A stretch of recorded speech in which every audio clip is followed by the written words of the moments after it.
Elite Dangerous is a vast game. There's a whole load of activities to get involved with, and it's all set within one of the largest gaming worlds ever created. Yet, Elite is far more than the sum of its parts. So let's jump in and take a look at some of the things that every player should know. Any online game, over time, builds up a huge community comprised of various groups, tools, emergent gameplay, and much more.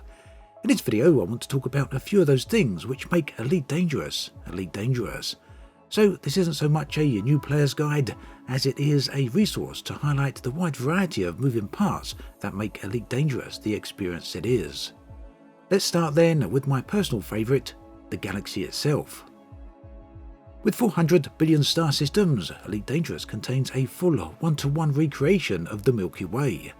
It's an impressive feat. Exploration will keep you active for a long while. However, if you want to search for more than just planets, stars and moons, there are a number of things that you can seek out, and these aren't immediately obvious, which is why I've included them in this video. The impressive Guardian beacons rank among the most unique known structures within the galaxy. Their in-game purpose is to unlock access to Guardian technology, which will help improve your ships. However, even if you don't plan on doing that, the beacons are well worth a visit, that's simply to witness their vast size and amazing light displays. LAGRANGE clouds are easily the most beautiful features within the galaxy. These small volumetric clouds vary in colour and can be home to various forms of alien life and structures. The more unique clouds even contain space lightning. If you're planning an exploration trip in the near future, then make sure to include these on your list. There are literally trillions of planetary surfaces within Elite, and whilst eventually you will have seen most variations, one thing to look out for are the unique surface features. These come in various forms and include geological activity, crystalline structures, and even alien flora. Now, these certainly aren't the easiest of things to find, so that leads us on to the next item, which is the Canonn challenge. Now, one thing you'll have noticed as we've moved through this video is that Elite Dangerous is very much about emergent activity, and one of the player groups which led the charge very early on regarding that was Canonn Research. Not only were they one of the groups at the forefront of solving the early alien mysteries and puzzles that the developers added into the game, but they also have gone a long way to add huge value to exploration and research-based activity. The most recent focus is the Canonn challenge. The Canonn website features a huge catalogue of discoveries that covers 500,000 light-years of space, and this includes locations for crystalline shards, Lagrange clouds, anomalies, space mollusks, brain trees, and much, much more. You can find a link below. Many long-time players of Elite Dangerous will tell you that the community is easily one of the most important aspects of the game. This holds true both in-game and out of game. Here then are a few community resources that all players should be aware of.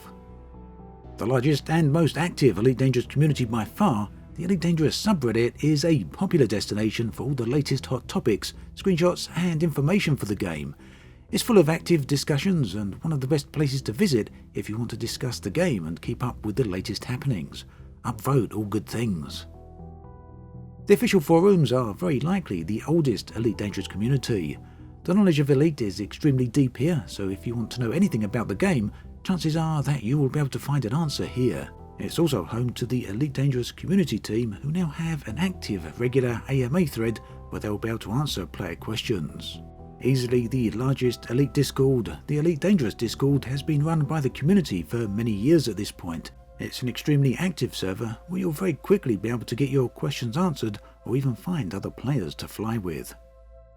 On the subject of Discord servers, if you fancy joining my Discord server, I'd love to see you there. You can find a link below.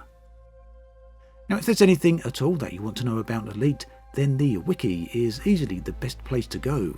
It contains information on just about everything you could want to know, from the history of the game itself, which includes development and patch history, and more than that, it also includes almost every detail of information about every element of the game, including various aspects of lore. It's a hugely valuable resource. Digital magazines can certainly be remarkably interesting.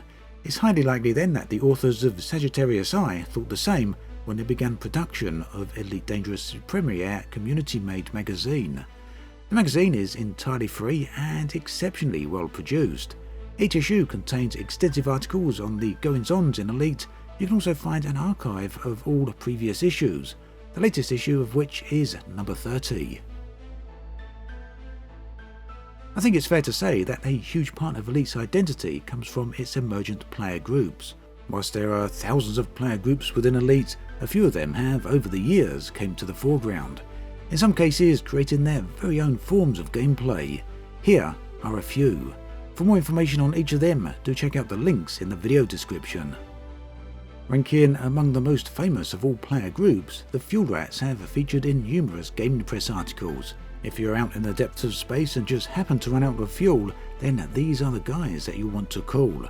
They will come to your rescue and help replenish your fuel. For details on how to get that done, do have a look at the links in the video description. The Anti-Xeno Initiative, more commonly known as the AXI, are the premier anti-alien group. These are the people who want to protect humanity from any and all known alien threats. To that end, hunting down Thargoids, whether they are of the Interceptor or Scout variant, is high on their agenda. In some respects, similar to the Fuel Rats, the Hull Seals are there to assist players regardless of where they are in the galaxy. If you are out in the deepest depths of space and just so happen to take more hull damage than you would like, and are also not in the position to repair this yourself, then the Hull Seals are the people to call. They will travel any distance to help you out. Heavily invested in understanding the very nature of the galaxy itself and all life and mysteries therein, Canonn Research are dedicated to scientific pursuits. In the past, this has been solving the complex puzzles within the game. In more recent times, it has been numerous other activities. Whatever the situation though, if it involves any form of science, Canonn are likely to be interested. Operation Ida came together after the Thargoids wrecked many of these space stations across human space.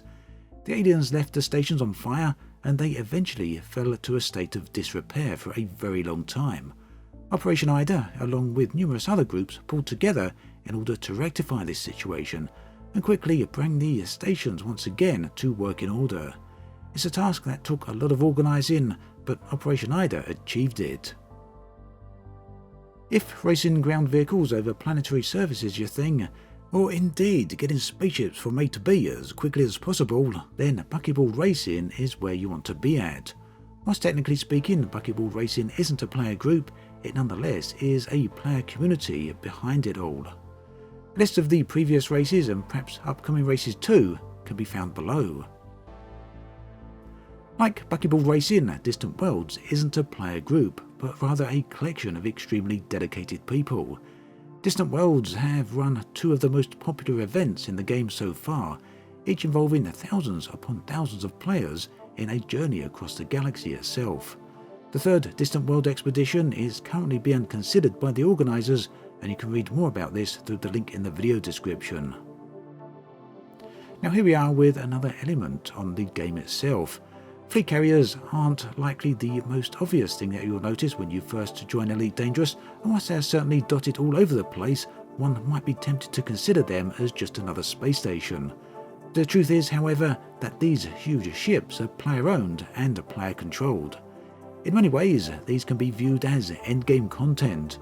They are hugely expensive, but offer players a huge amount of freedom, as they are to all intents and purposes a mobile base which players can take anywhere in the galaxy. Fleet carriers offer more or less all important services that can be found on board space stations, with a few limited exceptions. Owning a fleet carrier is definitely an objective to aim for. Like almost all communities, Elite has its share of great podcasts, from the oldest with Live Radio to the extremely comprehensive Guard Frequency, and on the one of the latest, Elite Week. There's plenty of choices here. You can find a list below. It's entirely reasonable to point out that Elite is a complex game with a steep learning curve. Much of this is due to relatively poor in-game tools that Elite provides. Fortunately then, the great Elite community has stepped in and filled the void. Those of you who are new to Elite Dangerous may not be aware of the huge new expansion called Odyssey that is due to arrive early next year. The The update will allow players to leave their ships and explore the game on foot. Early information indicates that Odyssey will essentially be a full game in its own right. Frontier are still releasing new information about the update on a fairly regular basis, but for everything that is known so far, do check out my videos listed in the video description. That then brings us to an end of this video. As always, thanks for watching, and I'll catch you guys and girls next time.